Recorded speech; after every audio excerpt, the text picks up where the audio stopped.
وادی سوات، کالام، بحرین اور مالن جبہ سمیت گرد و نواح میں بارش کا سلسلہ بھی وقفے وقفے سے جاری ہے۔ بارش سے گرمی کی شدت میں بھی کمی ہو گئی ہے، موسم خوشگوار ہو گیا ہے۔ مزید جانتے ہیں بول نیوز کے نمائندے سید انور شاہ سے۔ انور، بریٹ کیجیے گا۔ جی بالکل، سوات کے مختلف علاقوں میں اس وقت بارش کا سلسلہ جو ہے وہ شروع ہو چکا ہے۔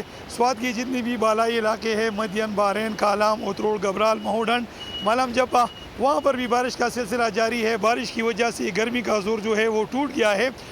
مختلف علاقوں میں سیاحوں کی بڑی تعداد جو ہے وہ اس وقت بھی موجود ہے۔ میں اس وقت موجود ہوں تفریحی مقام بحرین میں۔ آپ دیکھ سکتے ہیں کہ سیاحوں کی بڑی تعداد جو ہے وہ دریائے سوات کے کنارے آئی ہوئی ہے۔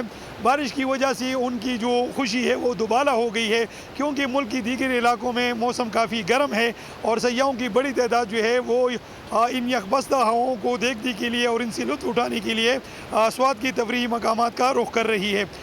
سوات کی جتنی بھی تفریحی مقامات ہیں اس وقت یہاں پہ بارش کا سلسلہ جو ہے وہ جاری ہے، جس سے موسم انتہائی خوشگوار ہو گیا ہے۔ جی سبسکرائب کریں اور بیل دبائیں تاکہ کوئی خبر رہ نہ جائے۔